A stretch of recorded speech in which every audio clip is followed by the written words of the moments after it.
It's Rick without the K. James presents, in my opinion, podcast.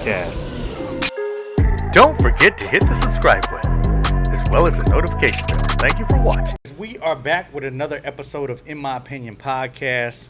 I've got a fellow comedian out of Northern California. You might have seen him on why the fuck did I just go blank? Jesus Christ. Hey, man, maybe it wasn't a profound enough credit. No, it was, because it's one of my favorite shows. I keep seeing, like, the logo, The Office. There you go. Yeah, season 8. So, yeah, seen him on The Office. That is definitely one of my favorite shows. We're going to get a question into that. But I had Russell Peters on here. Word? I don't know if, and I'm saying that, viewers, because Russell Peters had Comics Without Borders, and you was on that as well. Yes, I was. Right, on Yes, I Netflix. was. And just recently, we're going to get to it on America's Got Talent. But I bring up the whole Russell Peters thing. I guess we could jump right into that. Because you booked me at a brewery. That's the reason I didn't make it to the brewery that weekend. I don't know if you know that. Oh, I did book you. Right. So you ended up working with Russell. I ended up getting him on the podcast, man. So, okay, great. And he has catapulted. He's the first, like, comic of that statute to get on. Yeah. And I would have canceled on me, too. So... So yeah, no disrespect, man, but it was like, do that gig or get Russell on the podcast. I was like, man, I got to get Russell on the podcast. Hey, man, this is a business. Yo, man, like, it's all this, like, loyalty and all this, like, what's the right thing to do, man? But in the bottom line, we are our own business, and we got to make decisions for our business. Yeah. You know, man, there's a lot of people I love. But there's a lot of people that's like throwing some money that it may not work. It's not that I hate this person. It's just, I got 5 times the offer on that same day, man. I got kids. What am I supposed to do? Yo. Well, and I'm glad you said that because, again, that's all topics we're going to get to, man. But first off, for people that may not know who you are. Hey, that's everybody listening. What's up, y'all? That's all 300 of my viewers, right? But you got to start somewhere, right? You got to start somewhere. You do. You say you're originally from Baltimore. Yes, right? I am.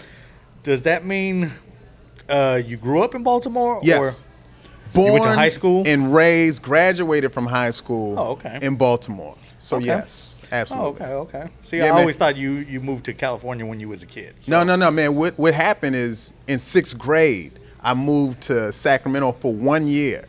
And that's where I, met some people, but then we went back to Baltimore because Dad was doing some stuff on Mom, and the relationship was crumbling. And then we went back, but he stayed out here. So which parent is from Baltimore? My mom is from Baltimore, but my dad's side of the family, one side is from Baltimore, the other side is from Bay Area. Okay. Yeah. And it's a total different because my parents lived in Bethesda. That's where my dad, which is Washington D.C., Montgomery County. Out in that area. So my high school was all black, man. And I lived in Virginia for 4 years, right? In the military. So I tell people, man, you've got to live all over to meet different type of people and different things. Where I feel like, it's totally different on the East Coast versus the West Coast, man. Yeah. Like out there's more than just Mexicans when it comes to Latinos, right? Like there's Puerto Ricans and there's Cubans and there's everything. So it's different food. You know, Absolutely. We've had that debate where I'm like, Mexican food is way better than fucking Puerto Rican food, right? Hey, man. But I also say I'm bringing that up, man, Mikey, because if your mom's originally from Baltimore, which means you got to have family from the South, right? Yes. You know they consider Maryland the South, which I don't so much. I don't. That was going to be my next follow-up question. Is I feel like anything south of D.C., is pretty south. Yeah. But DC's that marker for me that it just changes on the East Coast for you.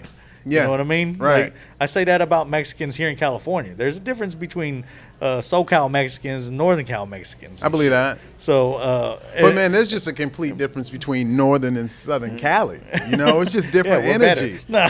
Hey, man, for me, it's like pace. It's like the pace, man, and the pace is compared to the population. And anywhere that's highly populated, man, people are moving faster to get what they want. Versus, man, I feel like the Northern Cali vibe is like, yo, we gonna get it. We know we gonna get it, and we gonna get it when we want to get it. So, with that said, man, let's touch on Baltimore just a little bit. Let's do it. Only because, one, like I said, I've lived out there. It's a different way. Like, you grew up. When did you graduate? Yo, man, back in the day, man. Come on, man. It's Wikipedia. People can find out. Hey, man, my stats in a way are... man, I know I'm probably older than you, so... man, I graduated in 97. Hey, man, look at this. You probably graduated in 2005 or something. I'll tell you this, man. My stats are hidden online, man, but I got a lot to say about what you're talking about. Like, I got history. I got everything. I only say that because Baltimore back in, like, the 80s, 90s... that whole area. I mean, Dave Chappelle touches on it because he grew up both in D.C. and Ohio. And that area was just, even when my parents, I want to say my parents lived there. I lived in Virginia from 2000 to 2004. Yeah. And it was. What part of Virginia? Hampton, Virginia, okay. next to Virginia Beach. And, Love the military there, Langley Air Force Base. And it was different down there, too. That was... right around. That's why I'm asking. What do you mean different? Different compared in the fact to, like, I was there when the Neptunes were popping off, bro. Oh, okay. So that's what I'm saying. Like, that was a hot time. Oh yeah, it was. Right. I was there when Michael Vick and AI had just hit the league. Both. Oh of yeah, them. man, that's a very hot time. B from. That's what I'm saying. So when I hear people talk about, oh man, are you wearing, like, I'm wearing AIs right now, right? Yeah. Like, no, I remember, like, yeah, because you were there during the peak. When AI would come back home, everybody would be like, no, Allen man, Iverson's here. So that's that's the only reason I'm asking, not because I want to know your age or any of that shit. No, I understand, man. It's just to put you in that pocket of where you were. Hey, so look at this. I was there then. I was there during the 80s, 90s, man, and Baltimore is interesting because I feel like Baltimore has such a very specific, unique style, and we don't have an artist to show for it. There's people that circulated around. It might have been the Martins, maybe even the Moniques, and I'm talking about in comedy, and even in hip hop. There's so much talent, but show me the artist this, like, represents when you say Baltimore. When you say DC, you would throw out tons of names. Earthquake, you'll throw out Chappelle, you'll throw out all these names, but Baltimore doesn't have that. And Baltimore has that their different flavor down there. No, it's always been like that. And they have, like, I got made fun of because I'm originally from Texas, and then my dad was in the military. I got in the military, but we moved around. But when I moved from Texas to the Bay Area, my dad got stationed out in Alameda. Yeah. Then we'd go home. Hey, man, did you need counseling to get over that? Did you get over it? No, or does I'm it still? good. I'm good. You good? I'm good? Yeah. Okay, cool, man. Because some people get made fun of early, man. They never recover. No. I mean, that's why my arm says it. You know what I mean? Like, I was born in Texas but raised in Cali, so it was different. But what I'm getting at is when I went home, I'd be like, yeah, they got hella this or hella that. And they're like, what the fuck is that? Like, because I didn't realize it's a Bay Area thing, especially as a teenager. Absolutely. Man, the first time I heard E40, I was like, what is this trash, but there's it was that. Like, you guys had certain terms only used in Baltimore is what I'm getting at. Oh, yeah. Is so, and I never hear them come out of your mouth that way, where that's why I'm bringing it up. Hey, man, so for me, I think you can subtly hear the accent still, but it's not strong. Like, when I first moved from Baltimore to Cali, man, people couldn't understand me. Really? They didn't know what I was saying, and I had to repeat words, and I was like, the broom. I got to sweep the floor with the broom. And they like, the what? Like, with the broom. And they was like, the broom? I was like, yeah. And it was just so many words, man, where I saw people staring, where they got to the point where they're not even going to ask anymore. They just don't understand me, and they're just going to just move on and ignore it. And I'm like, oh, okay, I'm not connecting. And then after you're here a while, California don't think they have an accent. Everyone in California thinks they just speak the proper way the English was intended to speak.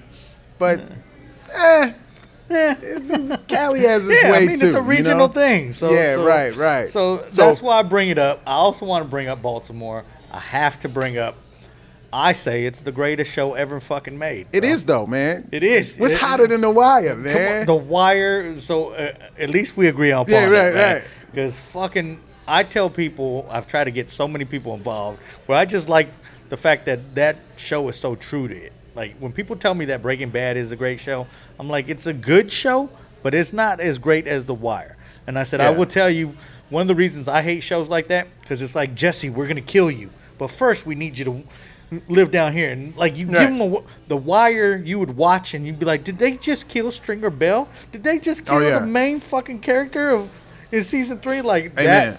Yeah. Hey, you know, the appeal for The Wire to me is that I can feel certain moments. Like when I see the kids walking to school and they're going through alleys, those moments just ring true. Just walking around and having like little fear where you're told, hey man, don't stay in one spot too long.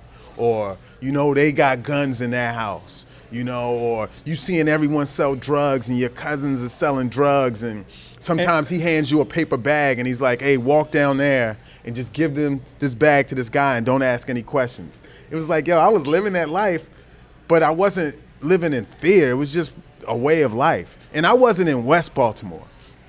I don't know if one is worse. People are like, what's the worst part of Baltimore? I'm like, Baltimore. You know, but the show is based on a lot of West Baltimore, whereas I was in East. And that was. Can you contest that? And I tell people that's the funny thing though too, is living out there. So I've driven through. I have friends that live in Baltimore and shit. But I was like, no, that wasn't a set, bro. That was just the city. No, it was really like that. They just filmed in. I said they literally filmed in people's homes and shit. Like, yeah, man. Right. So, right. You know, man, but man, there's a lot of pockets across the United States that just have terrible places. You know, like when I see a East Coast project, I do think it's worse than like a West Coast hood area, but you can get killed in either of them any day easily. So I don't like even talking bad about, and say someone's hood is not that bad, because then someone might want to challenge me, like, oh, you don't think it's bad? We'll show you, know? And I'm like, nah, man, it's equally bad. But when you see like 500 square feet little place and 7 people live in it, it's like, yo, that's poverty, man. That's tough times, and people are going to do drastic things in those circumstances. And during that period, you guys were the murder capital of. I know, man, but I feel like I hate titles like that because people are like, yeah, that's what we do, so they want to live up to it. So when you put that out there, like, they're taking the title. Who took our title? I feel like they was looking at the record every year, and they was like, oh, we only got 300.